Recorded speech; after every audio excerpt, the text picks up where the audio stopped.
Intervju s predsedom političke stranke. Sledi intervju s predsednikom politične stranke Gibanje Zedinjena Slovenija, predsednikom Zveze domoljubnih društev Hrvati, predstavnikom Zavoda za javno predstavljanje slovenske kulture Lipa Maribor, nadvojvodom slovinskim, vojvodom Štajerskim, bývalým kandidátom na nadvojvodom Slovenskim, bivšim kandidatom za predsednika Republike Slovenije, Andrejem Šiškotom Hrabrim. V tem enournem intervjuju smo se dotaknili vsega od njegovega preteklega življenja do današnjega. Gospod predsednik, hvala. 1. septembra 2018 ste postrojili štajersko vardo na polju sredi Apač. Ob tem ste dejali, da so trenutno državni organi nezmožni obraniti državo in da je zato treba vzeti stvari v svoje roke. To je Slovence prestrašilo. Povejte, zakaj menite, da je bilo potrebno vzeti stvari v svoje roke? Sploh ne gre, za to, da bi vardi morali vzeti neke stvari v svoje roke, tega sam nisem nikoli rekel. Kaj imamo mi dva talk show ali imamo resen pogovor? Tu je citat. Evo, tu je citat. Dajte mi nekaj povejte, zakaj imate vi na glavi pravzaprav to podkapo? Ne bi rad ostal brez dela oziroma brez službe zaradi tega intervjuja. Ni skrivnost, da imajo uredniki sezname nezaželenih medijskih osebnosti. Vaše ime je pač na tem seznamu, zato v izogib težavam in zapletom uporabljam to podkapo. Pa še malo asociira na postroj Varde leta 2018. Ja, pravzaprav vi sploh niste prvi novinar, ki mi je to povedal. Jaz sem pred leti napisal uvodnik za knjigo Miroslava Slane Mirosa, mislim, da je bil njen naslov Mine arbitraža oziroma nekaj podobnega vsaj. On je danes žal že pokojni, bil pa je dolgoletni novinar Nedeljskega dnevnika in v zahvalo za ta moj prispevek, za ta uvodnik moj, je želel z mano narediti intervju v Nedeljcu oziroma v tem Nedeljskem dnevniku. Nazadnje pa z tega dejansko ni bilo nič, ker intervjuja ni smel objaviti. In je bil sam zelo presenečen in šokiran nad tem dejstvom in takrat mi je povedal, takrat sem tudi sam to prvič slišal, da to sploh obstaja, povedal mi je za to tako imenovano črno listo oziroma za nek seznam nezaželenih ljudi, ki jih mediji ali jih sploh ne objavljajo ali pa to počenjajo zelo selektivno, ponavadi bolj v negativnem kontekstu. Mislim, kakorkoli že. Jaz sem pa slišal, da menda vi radi berete zgodovinske knjige. Ano, je to pravda. Ja, res je. Rad berem raznolike knjige. Ja, gledajte, če vas ne moti, bi jaz za kakih 30 sekund, pa mogoče minuto, da na kratko predstavim ozadje Varde. Tako da pogledamo, kako je pravzaprav prišlo do nastanka Varde in odkot dejansko sploh zamisel za to. Moramo se nekako vrniti najprej v leto 2015, potem se bomo povračali še malo bolj nazaj. V leto 2015 smo se v Sloveniji vsi skupaj soočili z množičnim valom migrantov in takrat je nekako prišlo do obnovitve ideje o obstoju Varde oziroma Garde. Moram povedati, da smo po osamosvajanju Slovenije, to je bilo spomladi 1991, mi ustanovili društvo z imenom Slovenska garda. Takrat smo bili ti ustanovitelji Slovenske garde, večinoma stari nekje tam med 20 in 24 let. Nismo se niti približno se zavedali tega, kaj dejansko pomeni garda, oziroma da imamo Slovenci svojo besedo, ki je zelo podobna in to je Varda. Nam je bila takrat pač Garda bliže, ker je bila mednarodno prepoznavna in za Vardo nismo sploh slišali, nismo niti za njo vedeli. Bilo nam je pa jasno takrat, da do samostojne države ne bomo nikakor prišli po mirni poti in smo se začeli organizirati v smislu obrambe. In dejstvo je, poznejši dogodki so pokazali, da se v zvezi s tem seveda nismo motili. Mi smo ustanovili takrat neke vrste, rečemo temu, polvojaško, vsekakor pa tudi obveščevalno organizacijo, s tem imenom, kot sem že rekel, Slovenska garda. in to smo ustanovili kot društvo. Naš cilj je bil dejansko organizirati prostovoljce za oboroženo obrambo proti slovanski vojski, pa kontraobveščevalni službi ILA in pa tem ostalim drugim, torej ostalim jugoslovanskim organizacijam, ki so takrat v tistem obdobju absolutno delovale protislovensko, sovražno protislovensko. Zdaj, mlajši se verjetno tega ravno ne morejo predstavljati, starejši so pa tudi večinoma že pozabili, ker niso bili direktno vpleteni v te zadeve, mi pa se tega še vedno zelo dobro spomnimo. Ne. Takrat smo za svoj znak izbrali starodavni bojni znak karantanskih Slovencev in tudi dejansko prvi grb velikega vojvodstva Karantanije, to je črni panter. Ta črni panter, ki ga nosim tu na polovru, pa na kapi, tako da pač lahko vidite, kaj je to bilo takrat in tudi danes uporabljamo v zedinjeni slovenski vardi tega črnega, recimo v štajerski vardi pa belega panterja, ker je pač štajerski panter bel. Nam po vojni leta 1991 ni uspelo registrirati sicer že ustanovljenega tega društva Slovenska garda. Zakaj je daljša zgodba, ne bi zdaj danes o tem tukaj preveč zgubljal časa. Ime pač naj bi bilo rezervirano za častno četo oziroma protokolarno enoto TVO-ja in pa poznejše Slovenske vojske.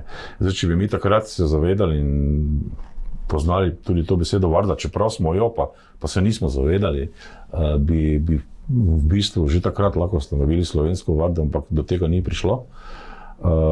Mi smo takrat kot pripadniki Slovenske garde od januarja nekje dalje 91. leta smo se povezali z obveščevalno službo, varnostno obveščevalno službo teritorialne obrambe, mislim, da je sektor 6 bil to. Povezali smo se z takratnim organizatorjem, uslužbencem, praporščakom Ivanom Borštnerjem, znanim iz procesa proti četverici, to je ta znana afera JBTZ, Janša, Borštner, Tasić, Zavel. On je bil organizator te varnostno obveščevalne službe teritorialne obrambe in mi smo potem vse skozi delovali po njegovih navodilih, predvsem na območju Maribora, Slovenske Bistrice in pa Ptuja, lahko rečemo ta trikotnik nekako. Na tem področju smo bili aktivni najbolj. In takrat je bilo naše geslo Herr Vardi, tako da je ta varda že bila nam nekako poznana, ampak mi se takrat nismo sploh zavedali tega. To ime nam je dal, torej geslo nam je dal prav Ivan Borštner, ki nam je povedal, da so bili Herr Vardi posebna stražna vojska v nekdanji Karantaniji. Ampak mi se pravim, takrat se nismo s tem obremenjevali, so bile druge zadeve bolj pomembne. Mi smo nadzirali delo kontraobveščevalne službe Jugoslovanske vojske in izvajali druge naloge, ki nam jih je pač dal ravno Borštner ali pa pač ljudje iz te varnostno obveščevalne službe teritorialne obrambe. In dejansko nekje 24 let pozneje pa smo, kot sem že prej povedal, ponovno obudili to idejo o Vardi gardi in takrat smo seveda uporabili že, torej našo izvirno slovensko ime Varda, ki je starejša od te mednarodne garde in od takrat je pač govora o Vardi. To je bilo v bistvu že leta 2016 zapisano v programu, v političnem programu Gibanja Zedinjena Slovenija. Mi smo takrat izdali in objavili zbornik Mir, svoboda, zmaga.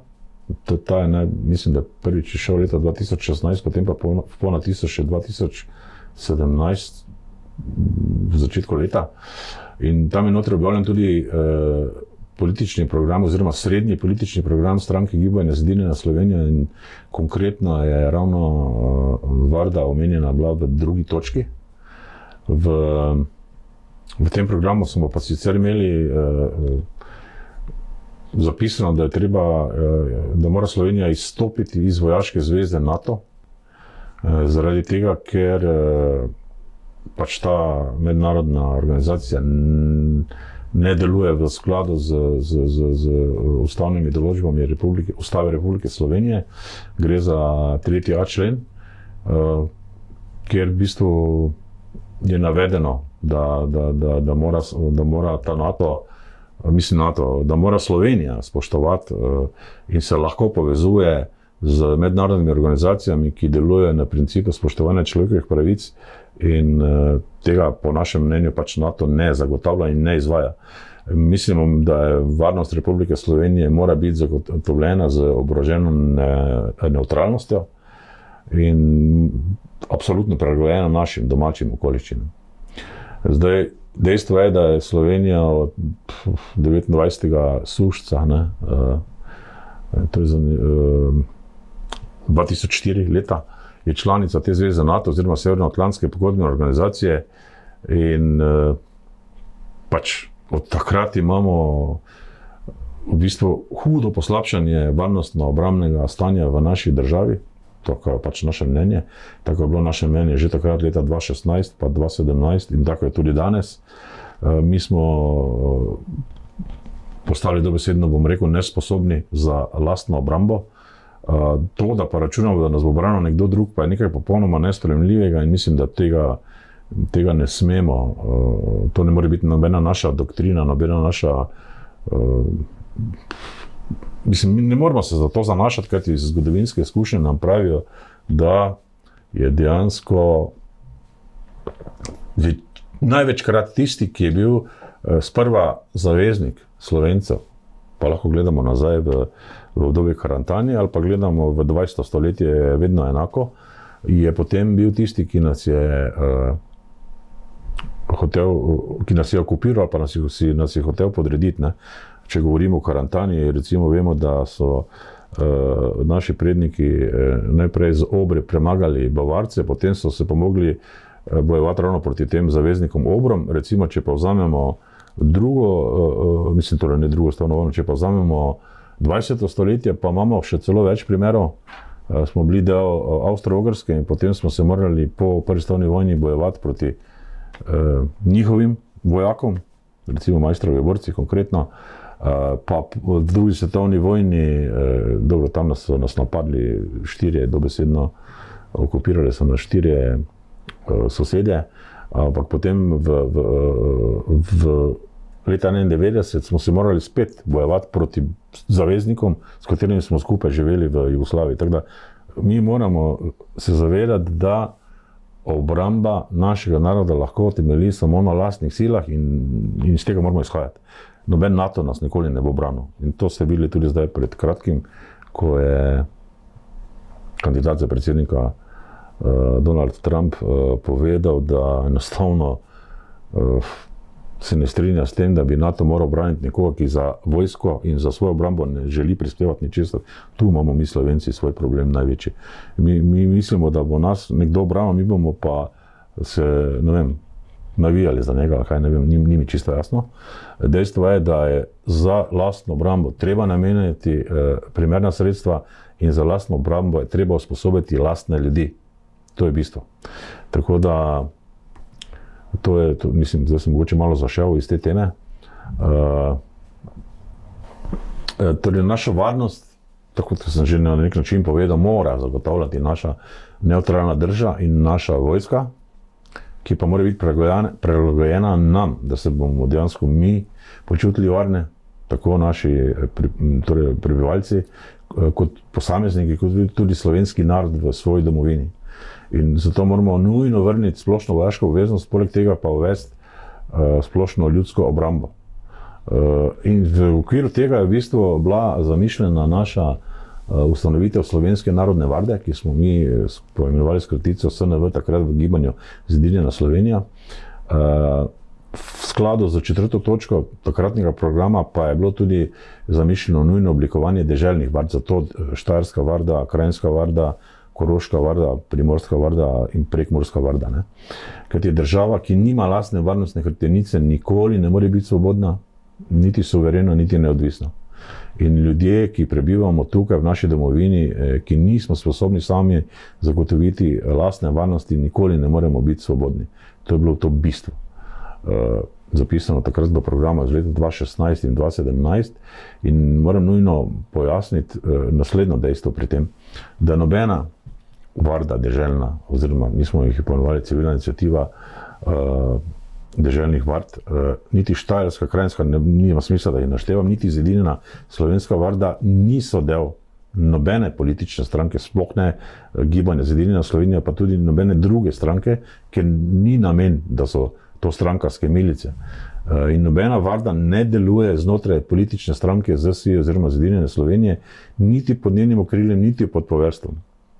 Res je, da sem jaz sam, ki sem dejansko tudi izvoljen predsednik gibanja Zedinjene Slovenije, obenem pa sem tudi izbrani vojvod Štajerske varde in nadvojvod Slovenske varde, sem povezava in je logično, da me vsak takoj vidi in misli, kaj zdaj, to je zdaj od gibanja Zedinjene Slovenije. Ne, to je res javno vidno, ampak temu ni tako in v nobenem primeru to niti ne more biti sporno, niti protizakonito, niti protiustavno. Jaz sem lahko član ali pa vodilni, ali pa eden izmed vodilnih ljudi katerekoli civilne iniciative v Sloveniji. Ne? In to ni v nasprotju z nobenim zakonom, niti ustavo, niti nič ni to protizakonitega ali kriminalnega ali kaj zvem kaj. Tudi zakonom o političnih strankah to ni v nasprotju.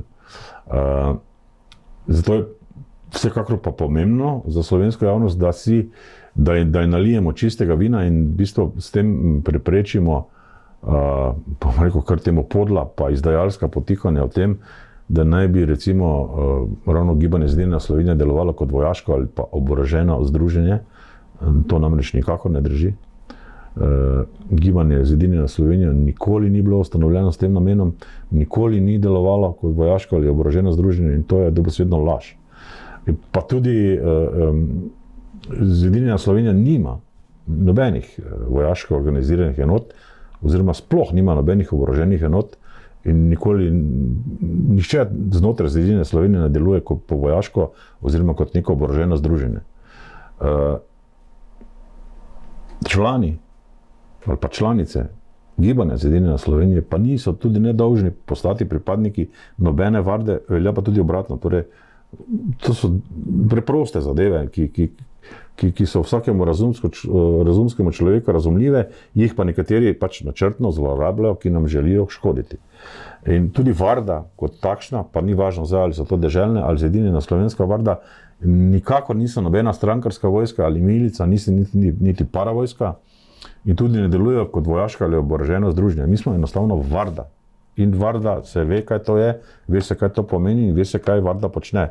In v končni fazi imamo tudi svoj pravilnik o delovanju varde in mi se tega držimo.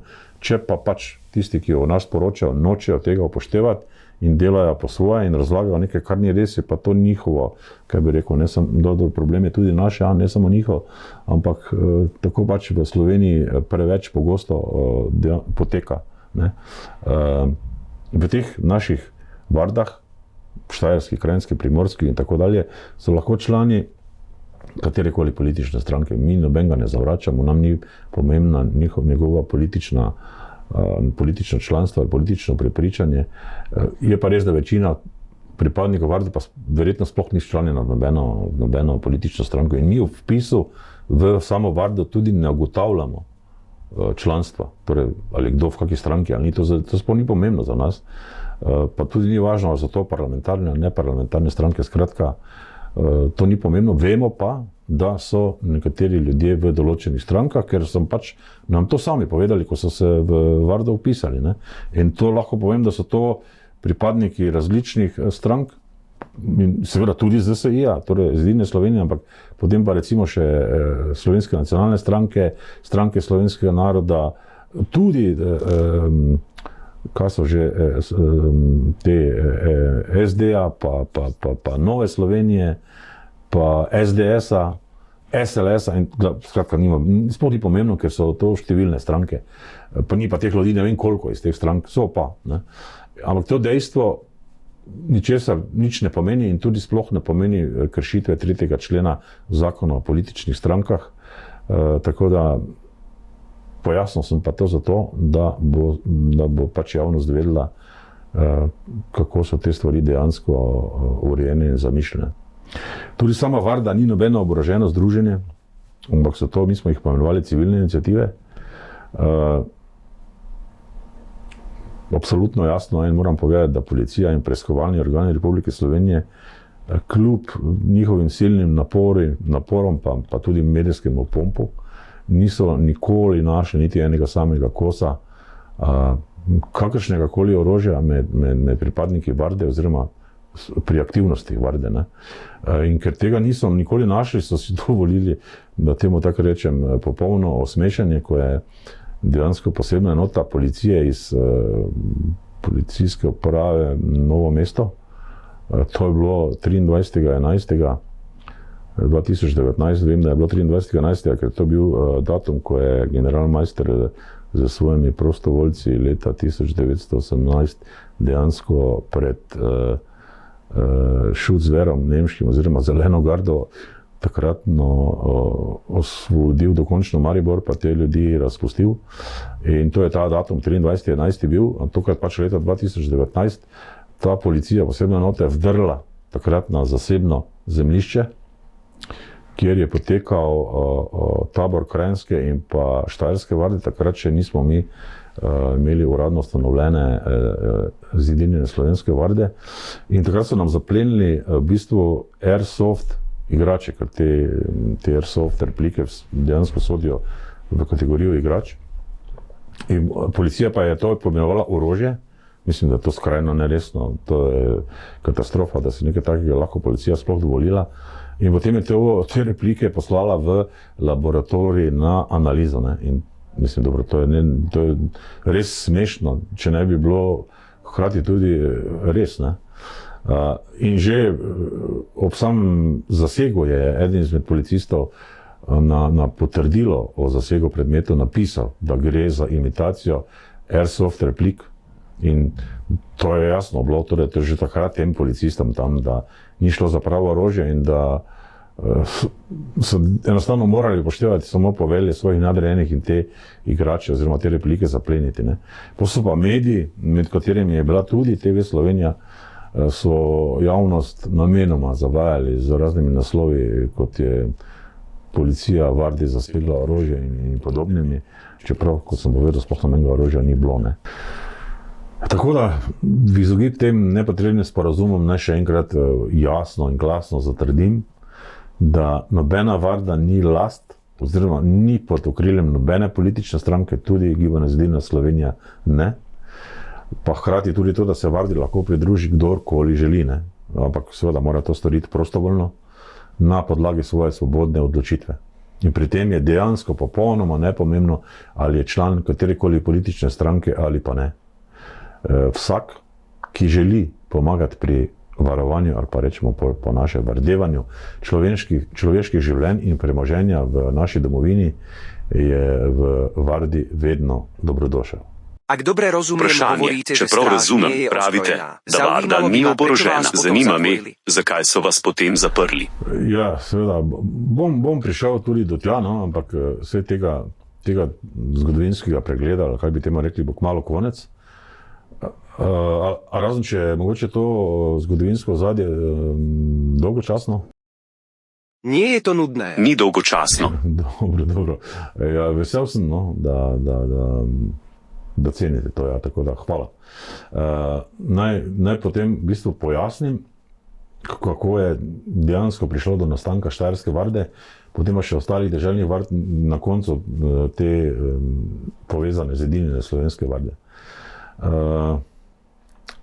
Mene so 24. rožnika, torej junija 2017, v kraju Lesičnem na Štajerskem izbrali za vojvodo dežele Štajerske.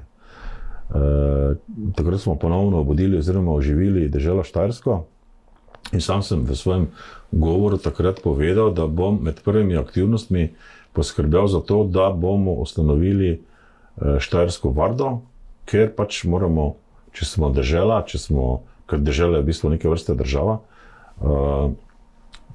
smo dolžni zagotoviti tudi ljudi, ki bodo skrbeli za njeno varnost. In za ta namen je bila ustanovljena Štajerska varda. Jaz sem to takoj napovedal in obljubil. In potem sem sicer jeseni leta 2017 nastopil kot kandidat za predsednika Republike Slovenije. Takrat sem moral v zvezi s tem izpolniti vse zakonske pogoje za kandidaturo na volitvah. torej zbrat več kot 3000 overjenih podpisov na upravnih enotah, da sem potem lahko sodeloval v volilni kampanji. Ampak dejstvo je, da jaz kljub vsemu temu, da sem izpolnil vse pogoje na političnega programa, ki sem ga zagovarjal, nisem mogel praktično nikjer, oziroma sploh ne tako, kot sem želel javno predstaviti. In če se takrat navežem na to, da smo bila z Marjanom Šarcem, oba takrat kandidata za predsednika republike, je neizpodbitno dejstvo, da je on imel neprimerno boljše pogoje za javno predstavljanje.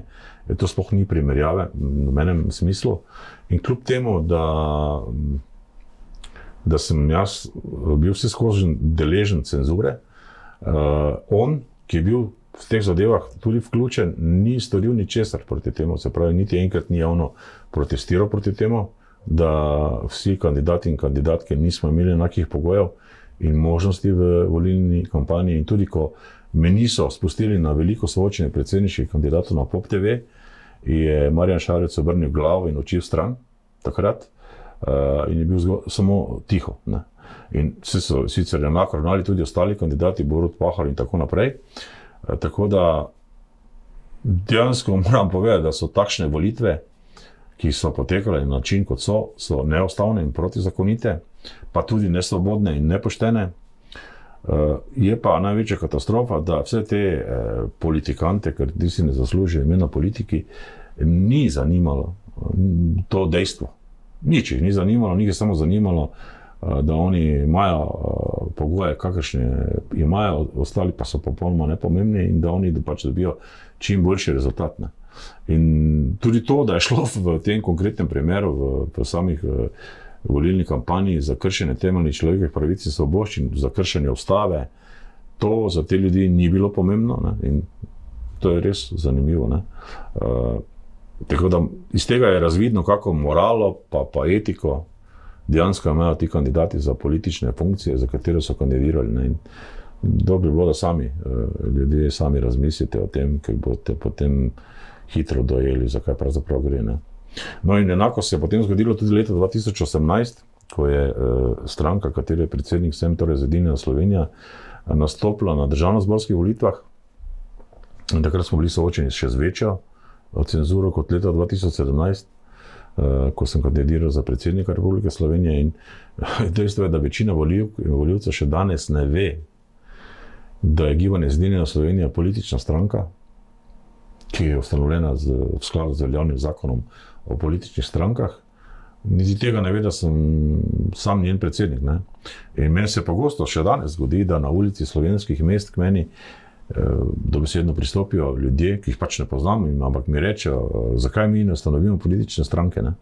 In potem jim povem, da mi imamo politično stranko ustanovljeno že od leta 2014. In ni jasno čisto nič. Ne? Malo me čudno gleda in so tiho. Se pravi, informacija o tem sploh do ljudi ne pride oziroma ni prišla. Oziroma tako bomo rekli, do nekaterih je, do večine pa verjetno ne. In seveda, to je zaradi tega, ker mi nismo na nobenih volitvah volivcem in volivkam mogli predstaviti svojega političnega programa in tudi takrat nismo mogli povedati nič v zvezi z deželnimi vardami, s postavitvijo teh slovenskih dežel in delovanja, kakršnega si mi zamišljamo. Tako da, zaradi tega, ker so te razmere bile takšne, kot so bile leta 2017 in 2018, pa tudi danes niso nič boljše, sem se sam odločil, da bomo 1. Kimavca, to je 1.9.2018, izvedli odmevno potezo. In smo to Štajersko vardo takrat predstavili javnosti na poseben način, za katerega smo seveda pričakovali, da bo sprožil reakcijo. Jaz sem tudi takrat javno povedal, da so 3 možnosti, da me bodo zaprli, da me bodo ubili ali pa bodo se z mano pogovorili. Ne. To meni bilo popolnoma jasno. Šlo pa je, mislim, zgodilo se je to, nekaj sem naprej povedal, da so me zaprli, ampak pustimo za to. Šlo je z naše strani za načrtno provokacijo, s katero smo vnaprej predvideli, kaj se bo zgodilo. In namen tega postroja, namen tovrstne predstavitve Štajerske varde je bil slovenski javnosti predstaviti, ne, kako pri nas delujejo politika, mediji, pravni, sodni, varnostno-obrambni sistem. To je bil osnovni namen. Ne? In da je to res, jasno dokazuje moja izjava v prvi izpustitvi iz pripora. Ne vem, točno, ker je to bilo 48 ur sem bil v priporu, pa so me spustili, skratka, potem so me ponovno zaprli, ne? Takrat sem bil pa 6 mesecev, pol v priporu. In takrat prvič, ko so me spustili, sem povedal naslednje, ne? Da nisem pričakoval, da bom tako hitro zunaj, sem pa pričakoval, da bom izpuščen, ker ne morem biti kriv, ker nisem ničesar naredil. Ne? Mi pa smo vsekakor dosegli to, kar je bil naš načrt. In naš načrt je bil absolutno razburkati Slovenijo, pa ne zato, da se moram jaz v medijih pojavljati, ker jaz tega sploh ne potrebujem, zato tudi vidite, da me za en čas sploh ni bilo nikjer, ker res nimam potrebe, da se moram pojavljati po nekih televizijah ali pa časopisih. Namen pa je bil ta, ne, da ljudem v naši domovini pokažemo, v kakšni državi živimo. To je bil osnovni namen. In ker takrat, ko sem kandidiral in izpolnil vse zakonske pogoje za kandidaturo na predsedniških in pa državnozborskih volitvah, nisem imel nikakršne medijske podpore. Ne bom rekel, da smo, ker nas je bilo več, ne, pol z postrojem Štajerske varde pokazali, kakšno podporo ali pa medijsko spremljanje je možno v tej državi doseči. Ampak tu niso bile volitve in zato je bilo to tako, kot je bilo. Potem pa so seveda še vse skupaj zlorabili, napačno medijsko predstavljali, mene so zaprli, jaz sem bil v priporu. Tisti mesec dni, ko je to trajala, ta medijska, da rečem temu ofenziva, čeprav ni bilo veliko ofenziva, ampak medijsko poročanje o Vardi so večina medijev poročala vse narobe, ne? Vse z škodljivim namenom. Sam pa nisem mogel ničesar povedati. Ne? In to je to. Pač, tako deluje pri nas ta država, tako delujejo mediji, tako deluje, kot sem prej povedal, vsi ti sistemi, ki sem jih naštel. Lahko pa seveda rečem, da je ta provokacija absolutno v javnost izstrelila Štajersko vardo in reakcija teh vladajočih politikantov je bila tipično takšna, kot smo pričakovali in jaz to pač imenujem fašistično. Ker to je fašistična reakcija. Ravno Marjan Šarec, ne, je bil prvi, ki me je javno obtožil nasilnega rušenja ustavne ureditve in on je obenem hkrati zahteval tudi ustrezne sankcije. Takrat je že bil predsednik vlade. To je zahteval v bistvu brez enega samega argumenta in je pri tem sam kršil Ustavo Republike Slovenije, kar pomeni, da je z vidika moči ter predsednika vlade deloval protiustavno. Kot mi imamo po naši ustavi 3 ločene veje oblasti, ki bi naj bila v rokah ljudstva, seveda to vidimo in vemo, da ni v rokah nobenega ljudstva, ampak pač v rokah teh politikantov. Te veje oblasti so izvršna oblast, to je bila takrat Šarec kot predsednik vlade in seveda potem njegovi ministri. Potem je zakonodajna oblast, to so poslanci v državnem zboru in tretja veja je sodna oblast, to so pa sodniki. Ne? In vse te 3 veje oblasti morajo biti v skladu z Ustavo Republike Slovenije ločene in med seboj neodvisne. Seveda pri nas temu ni tako, niti približno ni tako. To je bil dokaz tudi takrat vso dogajanje, ki se v zvezi z Štajersko vardo je to pokazalo in sam Šarec je dokazal, da temu ni tako in da sodna veja oblasti sledi navodilu ali pa navodilom izvršilne veje oblasti in to je protiustavno. Ne? Ampak to njih ne zanima, ne? Ker tu so pač morali pokazati, da so oni tisti, ki to državo vendarle vodijo in odločajo v njej. Ampak kakorkoli, ne, Šarec je dokazal, da temu, mislim, da sodna veja oblasti sledi navodilu izvršilne veje oblasti in če posamezne veje oblasti med seboj niso ločene, se pravi, če izvršilna veja oblasti neposredno se vpleta v delovanje sodne veje oblasti, gre za protiustavno dejanje. In temu jaz enostavno pravim fašizem.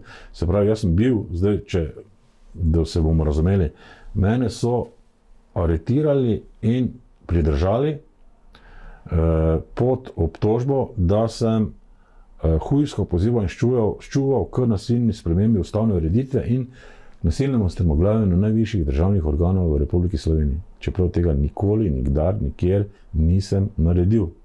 In tudi ne obstaja nikakšen dokaz, da bi to kadarkoli naredil. Ti ljudje, recimo konkretno, prej sem govoril o Marjanu Šarcu, bom pa potem še druge naštel, pa so konkretno protiustavno delovali, so pa zrušili že to našo ustavno ureditev in zrušili so že to osnove delovanja naše države in ta država nikakor ne predstavlja nobene vladavine ljudstva. Ti ljudje pa v bistvu lahko delajo, kar počnejo in temu rečejo še na koncu pravna država. Ne? Enake izjave, ki so brez najmanjšega dvoma vplivali na delovanje sodne veje oblasti, so sledile po Šarčevi te izjave, ki sem prej navedel še iz ust Mira Cerarja, znanega slovitega doktorja prava, pa potem Vesne Gjörkoš-Žnidar, ki je bila notranja ministrica, potem Boruta Pahorja, takratnega predsednika države in ostalih pomembnežev iz te izvršilne veje oblasti, za katere trdim, da so slovenskemu ljudstvu in pa seveda slovenskemu narodu ukradli državo in so dejansko zlorabili svoja pooblastila. Ne. Recimo pravosodna ministrica Andreja Katič, tedanja, ne, zdaj se spet omenja med možnimi kandidati oziroma kandidatkami za novo pravosodno ministrico v Golobovi vladi, je takrat svojo izjavo dokazala, da to, kar jaz govorim, je vse res. Ona je namreč javno povedala, pa naj jo kar navedem, mi smo ga že sankcionirali. Torej, oni, ne, med katerimi je tudi Andreja Katič, ki gre za prvo osebo množine, mi smo ga že, ne, to sem pa jaz, sem pa jaz, Andrej Šiško, že sankcionirali. Kaj ima pravosodna ministrica kogarkoli za sankcionirati? To ni naloga in vloga nobene pravosodne ministrice, to je naloga sodišča. To se pomeni, da ta ministrica sploh ne ve, kaj počne in je ministrica. No, vse to ni nič novega, ker to je standard in običaj pri večini ministrov v večini vlad. Tako da oni so mene že kaznovali, ne, tako so rekli, in med temi onimi, tako sem povedal, je tudi ona. Ne. Čeprav tega ne bi smela, ker ni del sodne veje oblasti, ampak ja, njena izjava v prvi osebi množine jasno dokazuje, da gre prav za to. In tudi to je po mojem mnenju čisti fašizem. Naj še enkrat v bistvu tudi v tej priložnosti ponovno, odgovorno in javno izjavljam, da nisem nikoli in nikjer nikogar pozival, hujskal ali ščuval k nasilni spremembi ustavne ureditve oziroma k nasilnemu strmoglavljenju najvišjih državnih predstavnikov. To so si dejansko izmislili našteti fašisti, sem jih prej kar nekaj z imeni in priimki imenoval, pa še drugi, in sicer predstavniki izvršilne veje oblasti. Potem pa so me v skladu z njihovimi zahtevami in navodili obsodili predstavniki sodne veje oblasti in vse to v imenu ljudstva.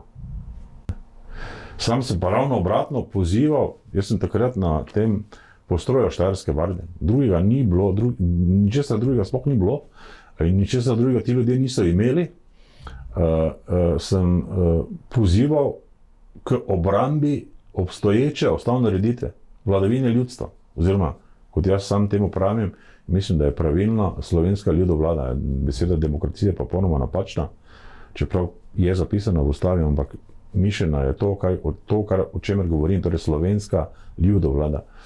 In mi imamo to zapisano v prvih 3 členih Ustave Republike Slovenije. Ne? Jaz sem želel samo to, da se naša ustava dejansko spoštuje in izvaja. Nikakor, da bi jo nasilno rušili, to nisem niti pomislil. Ne? In se nisem zavzemal za nobeno drugo ustavno ureditev, torej ne vem, zakaj bi nasilno rušil ustavno ureditev obstoječa. Nisem se zavzemal niti za monarhijo, niti za diktaturo, ne za cesarstvo, ne vem, mogoče so še kakšne druge ustavne in družbene ureditve, ampak jaz sem se, kot sem povedal, zavzemal samo za pravo oblast ljudstva in to je po slovensko, se temu reče, ljudovlada. Je pa res, da to, kar sem tudi že danes povedal, da so to našo ustavno ureditev že pred menoj zrušili ti fašisti. Ne? In tu ne gre za verbalno dejanje, torej, da bi oni to z govorom naredili. Oni so to izvedli de facto, torej gre za izvršeno dejstvo. In pol mi smo sami objavili takrat te posnetke, saj sploh niso vedeli, zakaj gre. Ko smo jih objavili, so se pa ti fašisti našega dogodka, tega postroja Štajerske varde v Janhovi, hudo prestrašili. Ne? To pa je bilo jasno razvidno in potem so mediji so hujskali, ščuvali in strašili gledalce in gledalke, Slovence in Slovenke, prebivalce te naše države. In zdaj se vprašamo, zakaj ne? Zakaj bi se kdorkoli moral bati lastnega naroda, lastnega ljudstva, če nič ni zagrešil proti njemu? Jaz ne vem nobenega razloga, da bi se svojih ljudi moral kdorkoli bati. Seveda pa je popolnoma jasno, da se upravičeno boji tisti, ki pa nad lastnim narodom izvaja rodomor, ali pa rečemo s tem odstujko genocid, kar je tudi najhujše kaznivo dejanje zoper človeštvo. Ne? In sleherno ljudstvo, sleherni narod ima vse pravice, da se takšnemu početju zoperstavi, te rodomornike, genocidnike pa ustrezno kaznuje. Moramo vedeti, da namreč rodomor ali genocid nikoli ne zastara. In to velja tudi za nas, torej za naše slovensko ljudstvo oziroma naš slovenski narod. In zgleda, da so se ti fašisti tega zavedali, kaj počnejo, namreč ker med rodomor oziroma med elemente rodomora ali tega genocida sodi tudi sprememba prebivalstva, se pravi, ali selitev nekih tujerodnih ljudi v neko drugo družbo oziroma obratno. In to je to, ne? To so migracije. To so migracije, lahko jih potem oni skrivajo pod ekonomskimi ali pa to imenujejo te ljudi begunce ali kakorkoli, ampak to je to. Te ljudi, ki jih v velikem številu naseljujejo pa tudi ne samo te nezakonite migrante, tudi te ekonomske migrante, ki jih češ, da jih mi potrebujemo, ker nimamo delovne sile in tako naprej. Dajte vi plačati našim ljudem prave plače za pošteno delo, pošteno plačilo, pa ne bo noben na tej borzi prejemal nobenih podpor, ker bo delo, če bo dobil pravo plačo za pravo delo. Ne? Vi pa vozite sem v naše kraje ljudi iz Azije, Afrike, pa ne vem odkot, ki se jim zdi, da bo tu pri nas zaslužil celo bogatstvo, v primerjavi s tem, kakšne razmere so pri njih doma. In to je to, to je ta genocid, ali pa rodomor, o katerem govorim.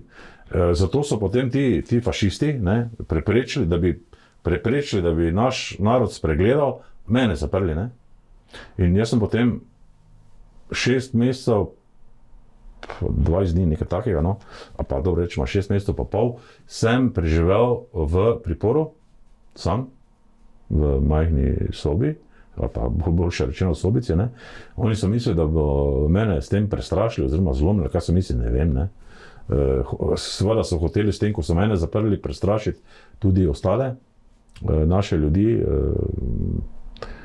prebivalce in prebivalke, pripadnike slovenskega naroda, državljanke, državljane, ne, da ne bi kdo pomislil in se zoperstavil njihovemu fašizmu. Ne. Glede, mislim, to bom pa zdaj kar direktno tem ljudem povedal še enkrat, ne, gospe in gospodje, lahko pa tudi se imenujete, če želite, tovariši in tovarišice, kakor vi želite. Ne. Vaše početje je nesmiselno in bilo za manj. Ne. Če to mislite, pa nimate pojma in ne veste, kaj počnete, to je samo še večja spodbuda za delovanje v prihodnosti. Tako da na ta način ne boste nobenega zlomili, mislim nobenega, mene sigurno ne. V tem obdobju delovanja Štajerske varde, se pravi, rečemo od tega 1.8.2018 pa do danes, je že kar nekaj let minilo, ne? Niti Štajerska varda in pa seveda tudi ostale varde, pa Zedinjena slovenska varda, nismo nikoli storili nobenega kaznivega dejanja, niti prekrška. In to je večkrat potrdila tako policija, kot tudi državno tožilstvo, sta to potrdili. In kljub temu so pa hoteli na vsak način preprečiti naše delovanje. Ti fašisti, ne? Oni so to hoteli prepričati. Delno jim je to celo uspelo, ampak samo delno, pa nikakor ne to, kar so želeli, tega niso dosegli. Oni so sklicali zasedanje Sveta za nacionalno varnost, to je bilo leta 2019, mislim tam nekje jeseni, je bil november ali nekaj tajega. Tako so to zasedanje poimenovali, Svet za nacionalno varnost, čeprav tam ni bilo vseh, ki bi morali na sestanku biti. In prevarant, ker ga bom pač imenoval tako, kot mu gre, Miro Cerar je takrat ljudem lagal in zavajal z naslednjimi besedami. Ne morejo ljudje vzeti orožja v roke ali kakorkoli sami nasilno skrbeti za varnost ali pa za uveljavljanje nekih pravic. In ne vem, ampak kdo je vzel orožje v roke? Kdo je karkoli storil nasilno? Nihče. No. Torej, isti gospodje in gospe, ko sem jih že prej omenjal, so spet zlorabili Ustavo Republike Slovenije in zakone in potem so nameravali sprejeti novele teh zakonov, s katerimi bi dejansko onemogočili naše delovanje. Oziroma bi zoper nas uvedli drastične denarne kazni. Takrat smo mi slišali za številko okoli 5000 evrov za vsakega varda. In takrat jim sicer to ni uspelo, jeseni še bila, 2019, jim je pa to uspelo, takrat še bila Šarčeva vlada, jim je pa to uspelo manj kot leto dni pozneje, meseca Kimovca, to je septembra 2020, za časa Janševe vlade, čeprav poslanci SDS takrat niso glasovali za ta zakon, so pa glasovali. Recimo imamo zakon, ki govori o varnostnem samoorganiziranju prebivalcev. Gre za zakon o organiziranosti in delu v policiji. In ta v 2. členu določa, da je za uspešno zagotavljanje notranje varnosti policija sodeluje z drugimi, ki prispevajo k zagotavljanju varnosti Republike Slovenije. Potem je 2 člena sta iz tega zakona zelo pomembna za nas, tudi 35. člen, ki govori, da policijske postaje in območne policijske uprave in območne policijske postaje sodelujejo tudi s civilno družbo, zato smo se mi tudi pomenovali civilna družba Štajerska Varda, recimo. Torej, da te policijske postaje sodelujejo s civilno družbo, katere dejavnost je usmerjena k zagotavljanju večje varnosti oziroma k spodbujanju, celo za spodbujanje varnostnega samoorganiziranja prebivalcev. To je zakonska določba, gre, in to v zakonu imamo zapisano. In jim v tem okviru, v svojih pristojnostih in možnostih nudi pomoč.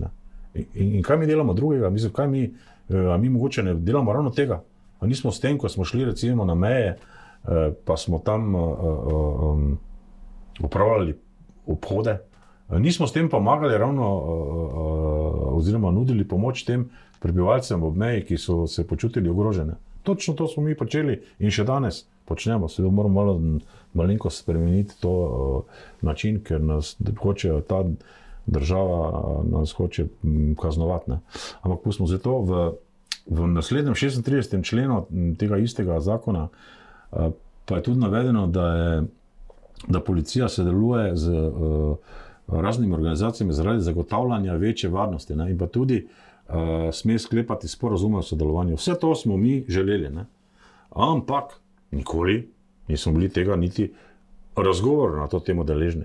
In zakaj policija za časa vlade Marjana Šarca ni delovala v zakonu? Zdaj pa vidite, oni niso delovali v zakonu, ne mi smo delovali v skladu z zakonom, oni pa v nasprotju. In ta zakon, o katerem govorim, je bil sprejet zaradi same policije in ureja njeno organiziranost in delo. In zakaj potem izvršna oblast na čelu z Marjanom Šarcem ni spoštovala Ustave Republike Slovenije in tega zakona o policiji?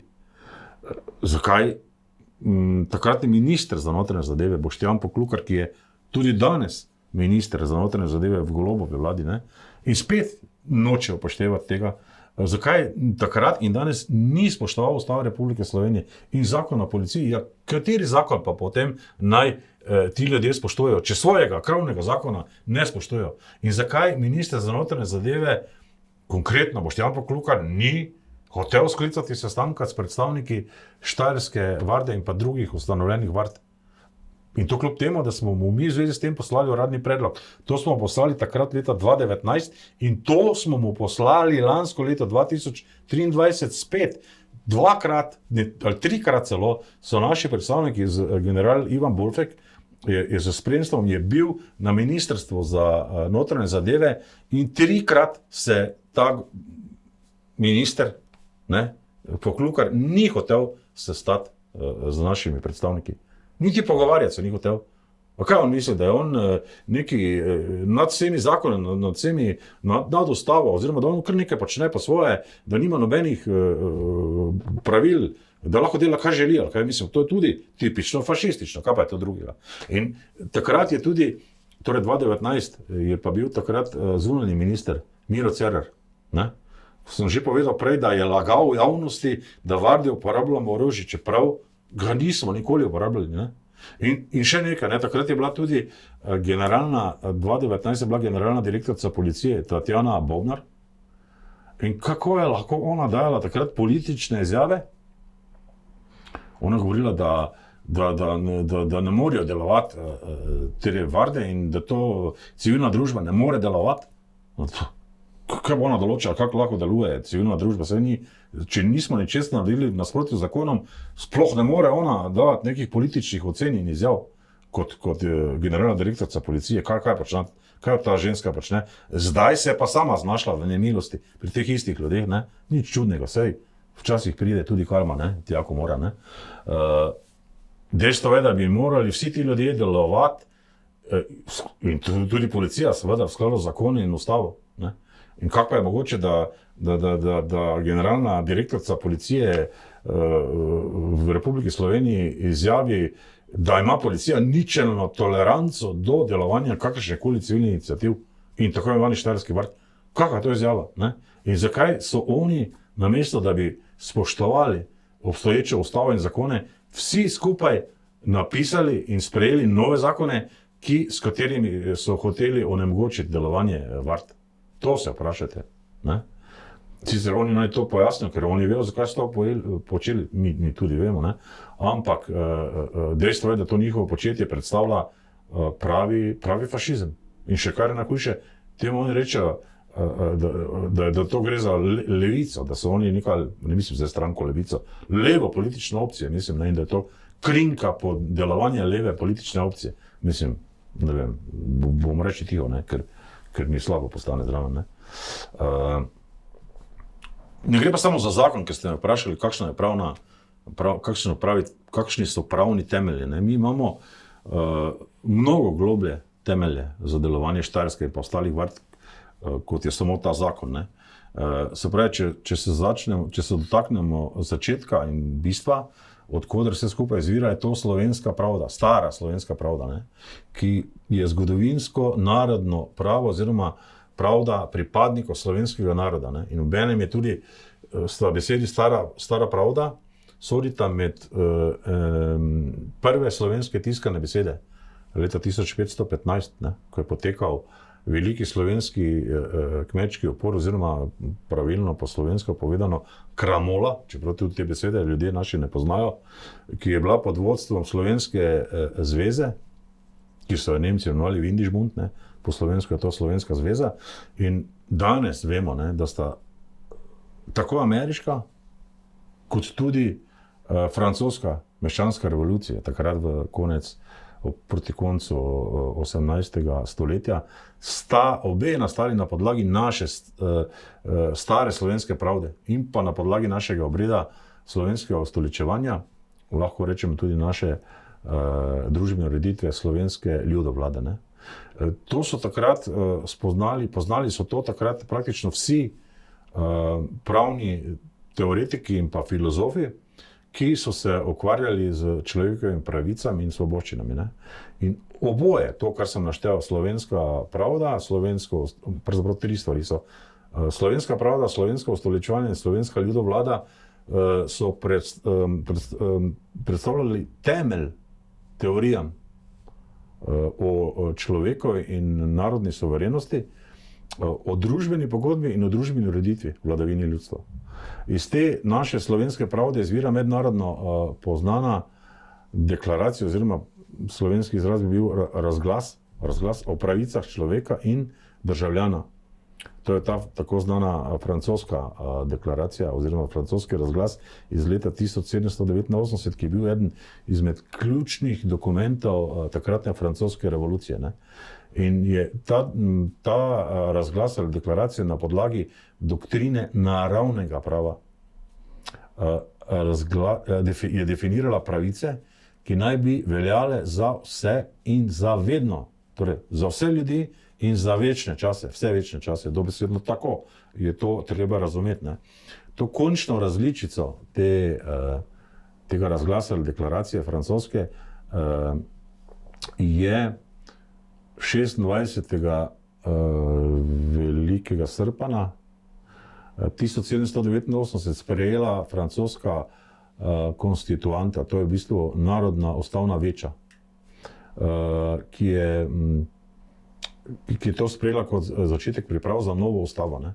In zaradi univerzalne narave teh zapisanih pravic je imela ta francoska deklaracija ali razglas velik vpliv na vse, praktično vse poznejše podobne ali to vrstne recimo dokumente. Bistvo same deklaracije o pravicah človeka in državljana pa je v univerzalni naravi teh zapisanih in razglašenih naravnih, neodtujljivih in svetih človekovih pravic za vse ljudi in za vse večne čase. Ne? In to predstavlja tudi temelj našega delovanja, ne, za delovanje vard, vseh vard, je ključnega pomena 2. člen tega razglasa, ki se glasi, ne, da je cilj vsakega političnega združevanja ljudi je ohranitev naravnih in nezastarljivih človekovih pravic. In te pravice so svoboda, lastnina, varnost in upor proti zatiranju. Torej 4 pravice so. In mi se sklicujemo ravno na pravico do varnosti in svobode in, če je potrebno, tudi na pravico do upora proti zatiranju, kar se po slovensko oziroma po slovenski pravdi imenuje kramola. To je to. In poleg tega temelji delovanje naših vard tudi na temelju razglasa Združenih narodov o pravicah domorodnih ljudstev, na katere sodimo pripadniki oziroma državljani in državljanke slovenskih zgodovinskih dežel, torej Štajerske, Krajinske, Koroške, Primorja, Prekmorja, Beneške Slovenije in pa Bezjaške Slovenije. Ne? In vso delovanje vard temelji tudi na določbah Ustave Republike Slovenije in pa še ene deklaracije oziroma še enega razglasa, to je splošna deklaracija človekovih pravic Združenih narodov v bistvu. Ne? In to, kar sem že prej povedal, da smo mi od vsega začetka želeli sodelovati tudi z uradnimi organi Republike Slovenije, ki so zadolženi za varnost in pa za obrambo Republike Slovenije, je popolnoma jasno in izhaja že iz mojega govora takrat 1.9. v bistvu 2018 v Janhovi, na tem prvem postroju Štajerske varde. In večkrat smo potem še pozneje to ponavljali in smo neposredno tudi pisali tem pristojnim organom, ampak nič ne. Recimo, konkreten dopis z mislim, da je naslov vključitev civilnih iniciativ, potem so varde te naštete slovenske, ne bom to ponavljal, v strukture varnostno-obrambnega sistema Republike Slovenije. Ta dopis je bil prvi uradni dopis, predlog dobesedno o sodelovanju še, potem, ko na besede ni bilo nobenega odziva in smo ga poslali Ministrstvu za notranje zadeve in pa vodstvo policije, in to je bilo 26. listopada 2019, v času Šarčeve vlade še takrat, ne, in spet ne, na ta dopis nismo prejeli nikakršnega odziva, kot da ga ne bi pristojni poslali prebivalci oziroma državljani in državljanke Republike Slovenije, kot da smo mi neko, ne vem, zrak ali kaj nekaj, ne vem. Ne živimo tukaj, ne delujemo tukaj, ne, očitno. Ne. Potem smo sicer pozneje tudi naslovili to podobno, zelo podobno pismo na pristojne organe Janševe vlade, pa potem zdaj nazadnje še na organe sedanje Golobove vlade, ampak odziva pravega nikoli ni bilo, z delno recimo izjemo Janševe vlade, ko je takrat državni sekretar Kangler nekako odgovoril, ampak bolj zblefiral nek odgovor, ki nima nobenega smisla in teže, potem pa se naprej tudi ni hotel več pogovarjati z nami, ne. Čeprav so dejansko pristojni organi dolžni odgovarjati na pobude in sodelovanje z državljani Republike Slovenije, ampak spet, ne, vidimo, da se ti ljudje obnašajo tako, kot njim ustreza in temu oni pol rečejo pravna država. Aká je situácia Kakšna je týkajúca sa stanje stráže glede Varde teraz? sedaj? Ja, mi smo imeli mogoče kak mesec dni nazaj, približno, lani letos je to bilo, sredi januarja, mislim, da, nekaj tajega, pa druga polovica januarja, smo imeli zadnjo konferenco za medije, govorim zdaj o Zedinjeni slovenski Vardi, ne, na kateri smo obširno pojasnili naše delovanje v zadnjem obdobju, pa tudi predstavili smo težave, s katerimi se v zadnjih 2 letih soočajo naše pripadniki. Dejstvo je, da smo mi pač zaradi sprejetja teh 2 zakonov, eden je zakon o nadzoru državne meje in drugi je zakon o varovanju javnega reda in miru, smo kaznovani, ne mi, naši pripadniki so kaznovani bili večkrat, imajo zadeve na sodišči, nekateri so pravnomočno bili obsojeni, ampak potem se je izkazalo, da je vse skupaj narobe, kajti Ustavno sodišče je pojasnilo, kako in kaj je v zvezi s tem. Tako da zdaj delamo na tem, da se te sodbe, ki so bile, razveljavijo in se uvede pravilna pravna praksa, do česar do sedaj nismo bili, katere do sedaj nismo bili deležni. A poďme Pa na prejdimo k politiki. Už ste povedali Ste že, kandidovali na da ste prezidenta kandidirali štátu za a dosiahli predsednika ste 5. države miesto. in dosegli S hnutím 5. mesto. Zjednotené Slovensko Z ste gibanjem sa tiež Zedinjena uchádzali Slovenija o pa miesta v tudi na parlamentných državnozborských a in miestnych lokalnih ter voľbách, ako aj v európskych volitvách. voľbách. Podľa Kakšni vás, so po aké vašem sú glavni hlavné problemi v problémy političnem politickom okolju v prostredí Sloveniji? Slovensku? Zakaj Prečo imajo majú Slovenci Slovenci pocit, občutek, že štát da nefunguje? država ne funkcionira? Je, po mojem mnenju ne gre samo za občutek, da kaj za štekanje, ampak dejansko je to dejansko realno stanje, ne? Ker vsi skupaj lahko vedno bolj vidimo, da skoraj nič več ne deluje tako, kot bi moralo, pa kot bi si predstavljali, da bi moralo, no. In jaz sem točno na to oziroma boljše rečeno v množini smo opozarjali na vseh volitvah, na katerih smo sodelovali kot gibanje Zedinjena Slovenija. Preprosto zato, ker pač to se pa dogaja preprosto zato, ker si večina ljudi zatiska oči pred dejstvi, ne. In jaz poznam ogromno ljudi, ki pravijo, da več ne gledajo poročil, da ne berejo časopisov in da jih politika ne zanima, ker imajo poln kufer, ne. Lahko ob tem povem, da tudi sam sem po težavah, ki sem imel v leta 92, pa sem tudi že takrat bil zaprt, zdaj ne bom še o tem razlagal, ker bo to 1 uro samo o tem lahko govoril, sem takrat, ko sem prišel iz pripora, zaradi nezadovoljstva, zaradi jeze oziroma zaradi, pa lahko rečem, celo frustriranosti, sem prenehal gledati televizijo, sem prenehal brati časopis, nisem gledal nobenega dnevnika in to je trajalo 10-11 let verjetno, ne. Dokler ni potem prišlo to obdobje, ko so nas začeli spravljati v NATO in Evropsko unijo. Jaz sem takrat videl, da to ni prava pot, da se odrečemo vsemu, kar se okoli nas dogaja, da nas nič več ne zanima, da je to bežanje, neke vrste bežanje od realnosti in se nam to vrne kot bumerang nazaj, ne. In takrat sem se ponovno aktiviral in sem pač začel delovati tako, kot bi moral že prej, pa sem seveda pač rabil svoj čas, da sem to predelal. In danes je v tem današnjem času je ogromno ljudi, ki počnejo enako, kot sem takrat, koliko že od tega, 20 let, pa še več, ne, tudi sam počel, ne. Ljudje v vsem tem pozabljajo na to, da realne politike tako ali tako ne zanima, kaj oni počnejo in kaj oni delajo, oni gledajo televizijo pa medije ali ne. Pa tudi ne zanima jih, če oni v politiki sodelujo ali ne. Oni tako imajo vedno dovolj ljudi, tiste, ki jih potrebujejo in so zraven, ne. Politika deluje naprej, ravno zato, ker ji nobeden oziroma nihče ne organizirano ne stopi na prste, ne, in zato se dogajajo vedno večje manipulacije, kraje, goljufije, korupcija, prevare in tako naprej. Ne? In mi imamo danes v politiki, pa ne danes, za več časa imamo v politiki točno takšne ljudi, kakšne si večina prebivalcev Slovenije zasluži. Mogoče je to za koga, so to težke besede, ampak so dejstvo. Ne? In jaz verjamem, da poznate tisti rek, da zlo zmaga že, če dobri ljudje ne storijo ničesar. Ne? Ali pa, če gleda v stran in noče ničesar slišati in vedeti. Ne? To je to. Ne? In točno tako je tudi v politiki. Ne? Pred vsakimi volitvami, pomislite malo, pogledajte malo realno, kaj se dogaja, pred vsakimi volitvami nam servirajo novo politično opcijo, ne, oni temu reče opcija, novo politično stranko, nove obraze, čeprav so vsi stari, ampak dobro, med njimi je mogoče kakšen novi tudi, no. Ampak ta opcija je vedno bila vnaprej nastavljena in v njej so vedno večji prevaranti, to so dejstva. Kdo tega ne vidi, ne vem, kaj narečem, ne, je pa to vsekakor težava, ne. Edini interes teh ljudi, ki se pojavljajo v teh novih političnih opcijah, so osebne koristi, moč, vpliv v javnosti, ne? In za ljudi pa jim ni popolnoma nič mar. Ne? Ljudje so za njih nepomembni, so nič, nula. Ne?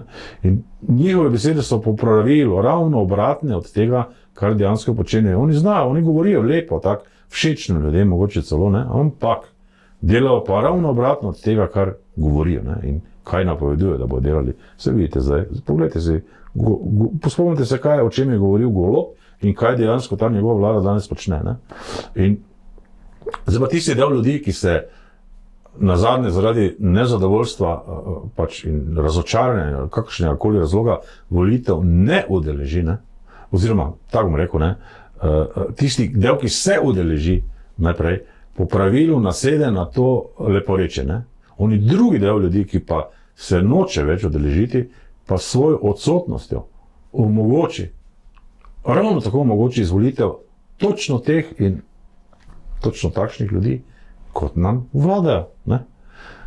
To pa preprosto zato, ker imajo vse politične opcije, ki pripadajo, jaz to imenujem Slovensko narodno gledališče, ne? Mislim pa na karikirano, ne, Slovensko narodno gledališče, ker niti ni narodno, niti ni slovensko gledališče, pa je, ne, ampak s tem je mišljen državni zbor, ne, Republike Slovenije. Ne. In vsi imajo tam natančno določene vloge in vsi imajo tudi svoje podpornike, ki imajo od njihovega delovanja osebne koristi. Ne. Zato to tako poteka, kot poteka. Môžeme hovoriť o politickej lahko govorimo kríze? o politični krizi? Ja, jaz tega ne bi ravno imenoval politična kriza, ampak bi prej imenoval družbena kriza. Ne? Ker ti politična kriza kot taka je zgolj posledica te družbene krize. In seveda smo soočeni z njo. Ne? Gre pa v bistvu za neke vrste začaran krog, v katerem politiki, mediji, seveda in novinarji, ne? Pa potem še razni, ne zdaj vsi, nikoli niso vsi, ampak večina ali pa tisti vplivni, ne? Tudi vzgojitelji in učitelji, marsikdo se od njih tega sploh po mojem ne zaveda, ne? V vrtcih in šolah izoblikujejo, ker pač imajo takšne programe, oni pa sledijo tem programom, ne? Izoblikujejo takšne ljudi kot ustrezen načrtovalcem razvoja družbe, ne? Da ti potem lažje izvajajo svoje osebne cilje in dosegajo lastne koristi. Ne? Zato ne, oni potrebujejo čim več individualnih ljudi oziroma egoistov oziroma ljudi brez zdravorazumske zavesti in pa brez zmožnosti delovanja v skupini. Ne. Oni si želijo takih ljudi in oni načrtno in skupno, tudi tako, da se marsikdo, ki sodeluje v tem, tega ne zaveda, ustvarjajo takšno družbo in tako vrste ljudi, da potem je družba takšna. To se dogaja, mislim, dejansko pod krinko nekega humanizma, ne, tako oni to imenujejo, in pa lažnih, dejansko plačanih, ne, civilnih družb oziroma nevladnih organizacij, recimo tipa LGBT, QIA ali kaj te jaz vem in tako dalje, ne, se sploh ne vem zdaj več, kako se temu reče, pa tudi ne vem točno, kaj pomeni ta črka A v tem nizu črk, ne. Mislim pa, da gre za angleško besedo animals, ne. S tem so verjetno mišljeni ljubitelji spolnih odnosov z živalmi, in pa njihove pravice. Zdaj pa je pa res, da spet ni čisto jasno, ali gre za pravice teh ljubiteljev živali ali za pravice živali. Ne? Malo za šalo, malo za res, ampak tudi s tem se dejansko soočamo, ne?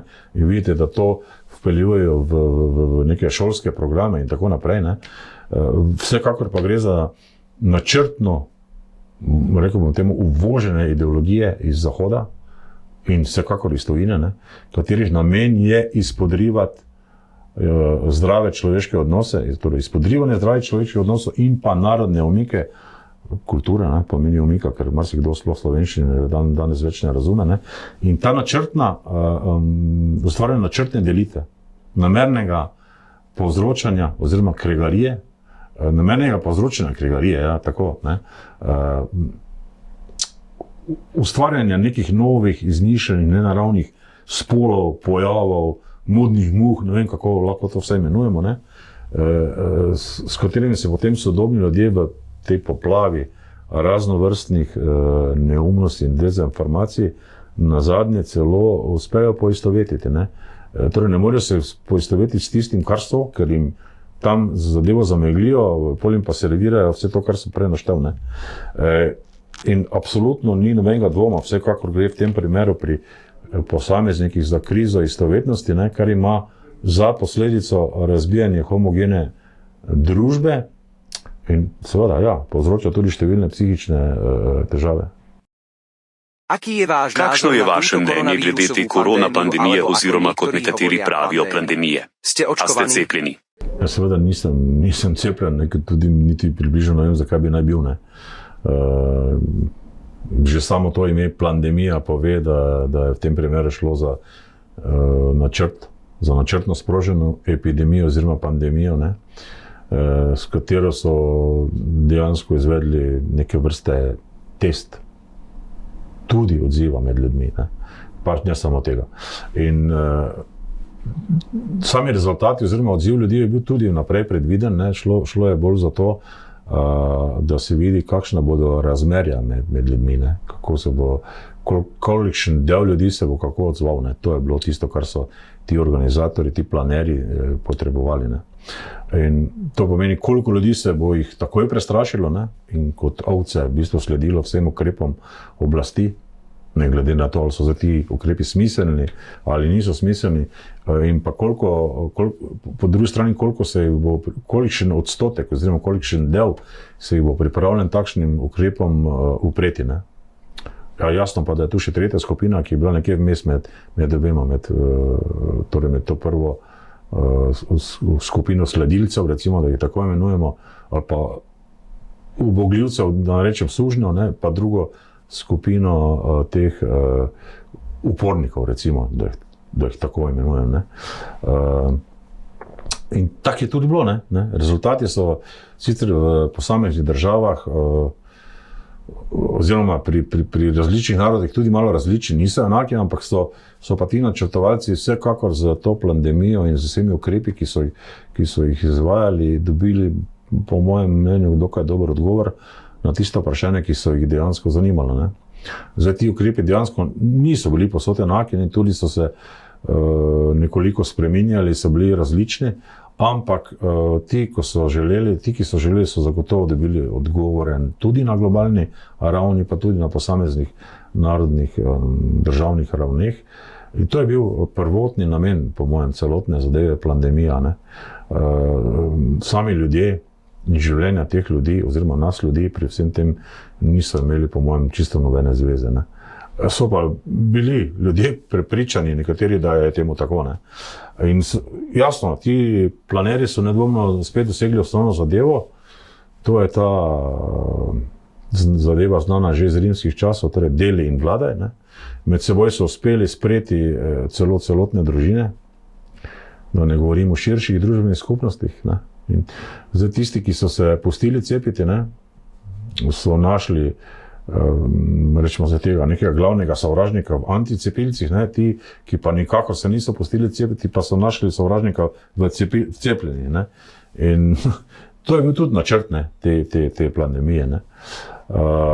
Je pa dejstvo, da so pri tem testiranju ljudi tudi načrtno kršili številne uveljavljene norme in pa človekove pravice in da je tudi to bila prioriteta te pandemije. Ne. Žal, ne, bom rekel temu, da se večina ljudi, v bistvu več kot polovica ljudi pri nas in po svetu, ponekod po svetu še več, ne, celo več kot 2/3 celo, ne, se je povsem podredila množični psihozi in norosti. Ne. Sam to pač tako vidim. Ne. In je rezultat tudi žal, povsem jasen. Ne. Večina ljudi je pripravljena na prostovoljno suženjstvo. Ne. To je to. Zaradi strahu. Ne. Strah je pa tisti, ki je vzrok, da je temu tako. Ne. Menite, da se bo to lahko ponovilo, a bo prišlo do dodatnega razdora med ljudmi? Glejte, konec, ne? Česa je konec? Konec je te norosti v zvezi s to pandemijo. Oni govorijo, da virus še naprej razsaja in še vedno je prisoten, ne? Ampak ukrepov ni več. Ne? To se pravi, zdaj so dobili rezultate, o katerih sem prej govoril, in ni več potrebnih ukrepov, ni več medijskega zavajanja, medijske ofenzive, medijskega pretiravanja in vsakodnevnega bombardiranja ljudi, kaj bo vse se zgodilo, pa koliko jih bo umrlo, pa ne vem česa. Ne? Kar se pa tiče tega vašega vprašanja, ali se bo podobna situacija ponovila, ne, in bo še dodatno razdelili ljudi, pa je moj odgovor, da vsekakor, ne. Jaz sicer ne vem tega, ali bo ta situacija ravno neka podobna, oziroma na prvi pogled enaka tej, ko je bila, ne, s katero smo bili soočeni v preteklih letih, ampak sem prepričan, da bo zagotovo znova sprožena, ne, v takšni ali pa drugačni podobi, oziroma verjetno v nekoliko drugačni obliki,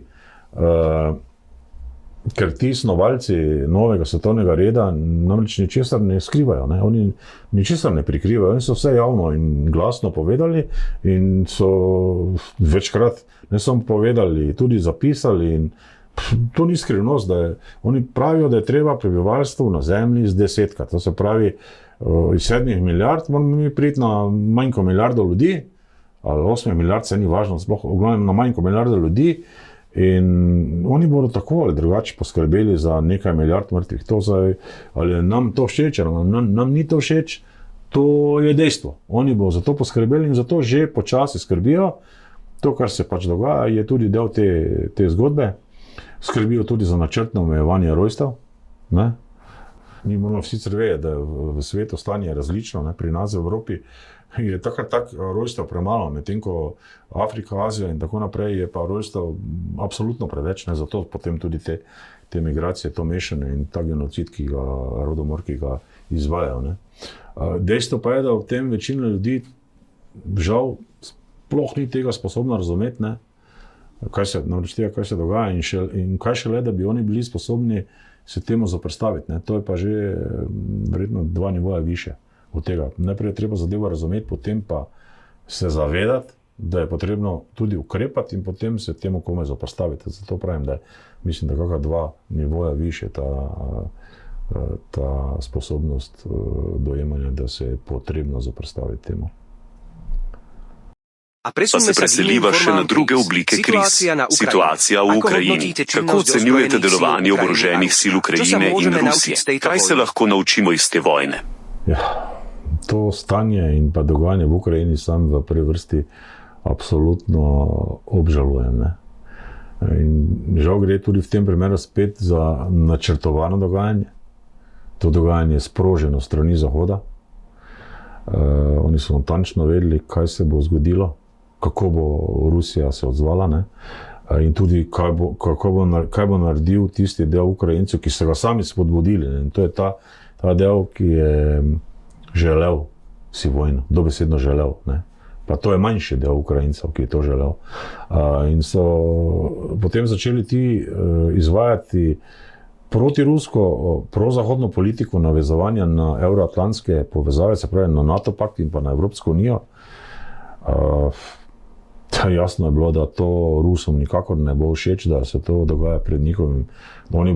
Oni to vidijo, da se to dogaja na njihovem dvorišču, ne pred dvoriščem, na njihovem dvorišču, ker dejstvo je, da je Ukrajina bila prej del Sovjetske zveze in dejstvo je, da v Ukrajini živi dokaj velik del Rusov po narodnosti. Ne. In že pred tem letom 2014 je bilo jasno, da bo potem v neki fazi tega dogajanja, da bodo Združene države Amerike slej ko prej izstopile iz te igre, ne. Čeprav so one bile zelo pomemben faktor, da se je to sploh začelo, ne. In da bo vse skupaj potem prepustili temu nemško-francoskemu vlaku, ki pa po mojem mnenju nikakor ni sposoben, absolutno ni sposoben nuditi vojaške podpore v Ukrajini, ne. In dejansko sem prepričan, da so pravi pobudniki te vojne, ne, da imajo pravi interese v zvezi s to vojno v Ukrajini dejansko, torej Nemci, in ti interesi njihovi so precej podobni Hitlerjevim interesom. Zato se danes v Ukrajini celo dogaja, ne, da se poskuša med tamkajšnjimi oziroma med tamkajšnje ljudi uvesti neko prepričanje, da so Ukrajinci skandinavskega izvora oziroma germanskega ali celo nemškega porekla. Oni to celo zdaj javno širijo, to norost, ne, kar je popoln nesmisel. In mi pa o tem nič ne vemo, ker nam o tem ne povejo, nam ničesar ne povejo. Zato se v bistvu posledično so po mojem mnenju Ukrajinci in med temi Ukrajinci pa njihovi najboljši borci so vnaprej žrtvovani dobesedno za tuje interese in sploh tega ne razumejo. Ne morejo razumeti, ker nimajo podatkov ozadja. In vsekakor gre žal, po mojem, ne za povsem nepotrebno vojno med dvema slovenskima narodoma, ki sta vrh vsega zgodovinsko, umično in pa politično tesno povezana. Ne. Med njima so nedvomno prepletene številne sorodstvene vezi. In v bistvu podobno, na nek način je to podobno kot v primeru odnosov med Hrvati in Srbi, ne. Je tudi v primeru odnosov pri Ukrajincih in Rusih, ne. Eni so, dobro, Ukrajinci so tudi pravoslavci, ampak del je pa vseeno katolikov, ne. Rusi so pravoslavci in v to dogajanje pri njih je tudi in brez kančka dvoma je vpleten tudi Vatikan z svojimi lovkami in pa interesi, ki so bili vsele v zgodovini izrazito protislovenski.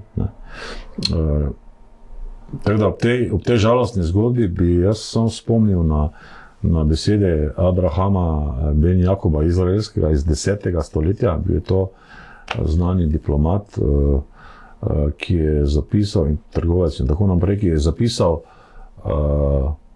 bom navedek povedal, torej, nasploh so v Sloveniji hrabri in drzni ljudje in če ne bi bilo njihove neenotnosti zaradi delitve na številne veje in pa neenotnosti plemen, jim ne bi bil pomoči enak niti en narod na svetu. Mislim, da je to popolnoma jasno in tu zdaj imamo spet tipični primer tega, borbe med samimi Sloveniji. Tako da je res žalostno, da mi še do danes tega nismo bili sposobni dojeti, niti ponotranjiti. Velja ne samo za nas, ampak za širše Slovene. Ako hodnotíte slovenskú politiku a ich zahranično-politické kroky v tomto njihove zunanje politične poteze v tem konfliktu? Ja, Slovenija v tem povsem nepotrebnem in nesmiselnem konfliktu se po mojem mnenju nikakor ne bi smela vojaško sodelovati. Nikakor. Na nobeni strani. Vse svoje sile bi morala napeti v bistvu za dosego miru in pa sporazuma oziroma dogovora med Ukrajinci in Rusi. In nikakor ni dopustno. Po mojem je to celo v nasprotju s slovenskimi narodnimi interesi in pa tudi slovenskimi obrambnimi interesi.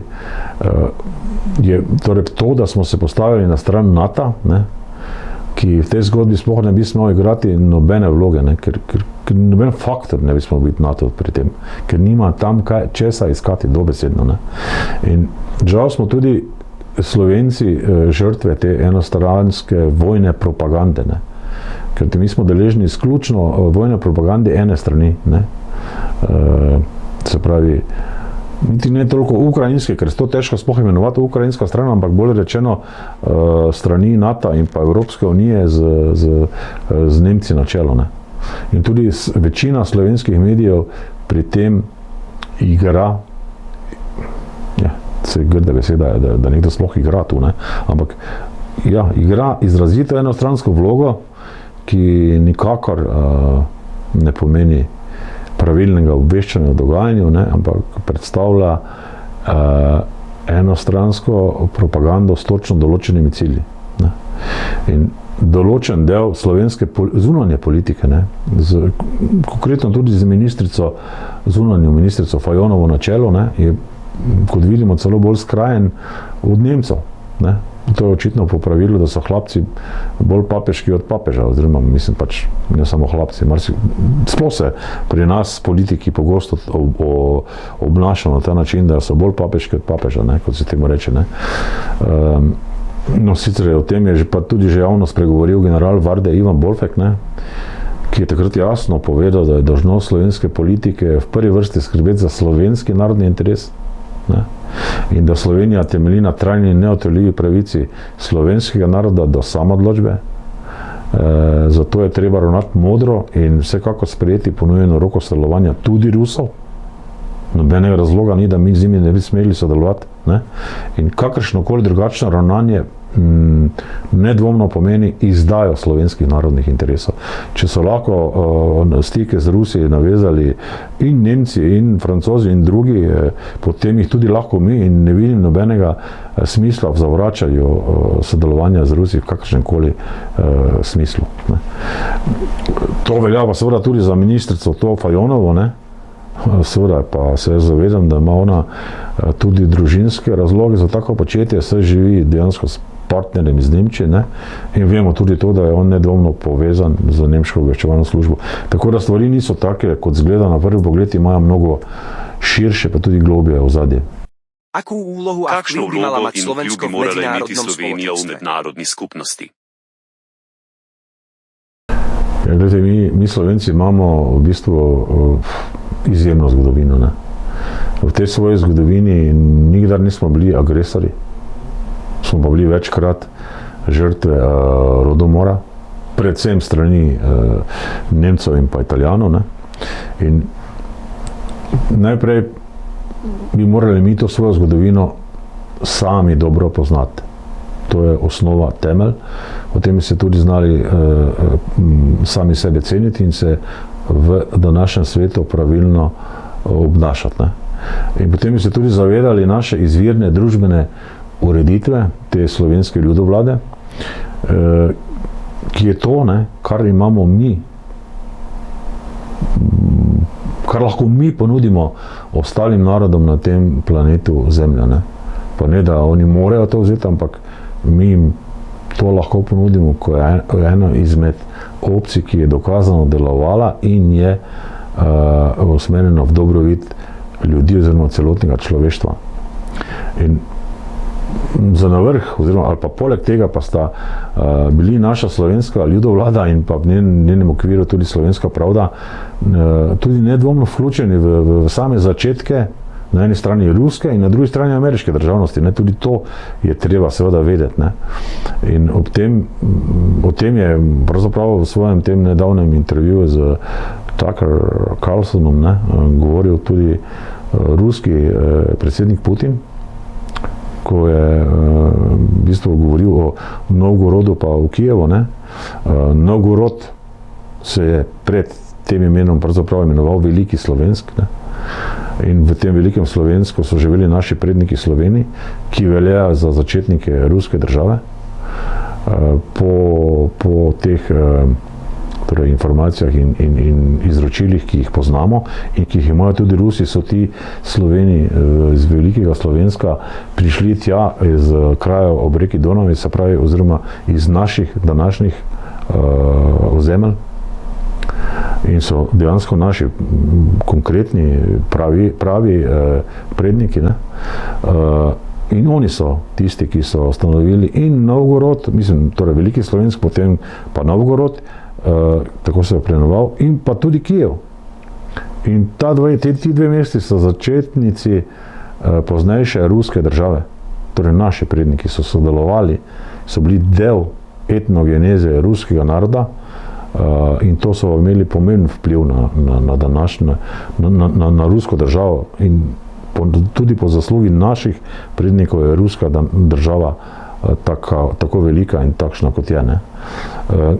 Potem glede tega vpliva slovenske pravde in slovenske ljudovlade pa je imelo to tudi zelo velik pomen pri ustanovitvi Združenih držav Amerike, ne, proti koncu tega 18. stoletja. In o tem je pred leti na obisku v Ljubljani tudi govoril takratni ameriški predsednik Bill Clinton.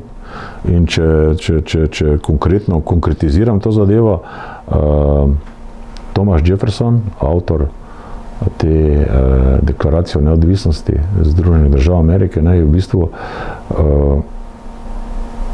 s to deklaracijo, besedilo te deklaracije oblikoval na temelju dejstev, s katerimi se seznanil iz knjige francoskega pravnika Jeana Boudena. Ta knjiga v slovenščini nosi naslov 6 knjig ljudovlade.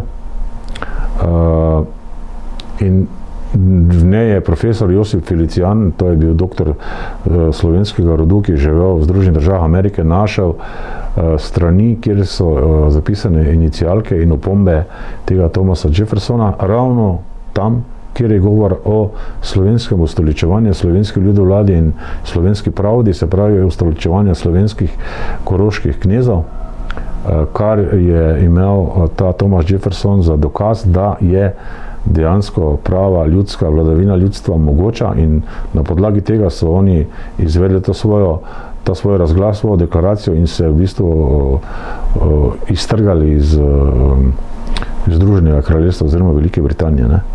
Tako da to so dejstva, ne, ki jih pa žal večina pripadnikov slovenskega naroda ne pozna, in to mislim, da je tisto, kar je naša, kot je to moderno reči, presežna vrednost, ki bi jo lahko mi dosti boljše izkoristili in jo ponudili celotnemu svetu oziroma celotnemu prebivalstvu našega planeta Zemlja.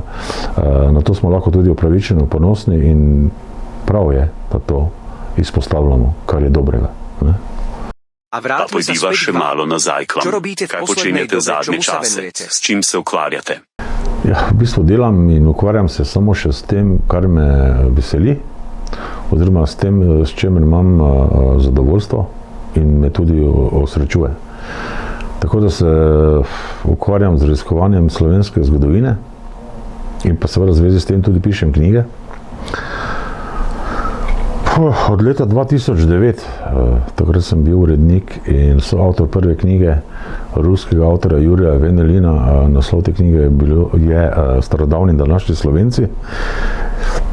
Od takrat sem napisal, uredil ali pa bil soavtor več kot 20 knjig. V zadnjih letih, to v zadnjih 3 letih, nekako, zdaj že 4, ali pa ja, 3, ja, saj, sem poleg že videne knjige, te, ko sem prej pokazal, Zedinjena slovenska varda, sem izdal še 4 knjige z naslovom Sloveniji, Slovenci in Slovenije, in sicer prvi del, drugi del, 3/1 del in 3/2 del. Trenutno pišem, oziroma je v nastajanju 3/3 del. Sem pa tudi sourednik Trstenjakovega zbornika, ki je šel lansko leto.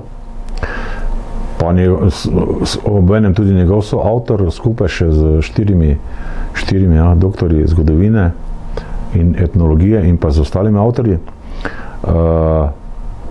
Pravkar pripravljam tudi razširjeno knjigo Slovenske legende in znamenja, ki bo išla v 4 jezikih, poleg našega slovenskega še v slovenčini, v angleščini in pa v ruščini. Ne. Tako da, mislim, dela nikakor ne zmanjka.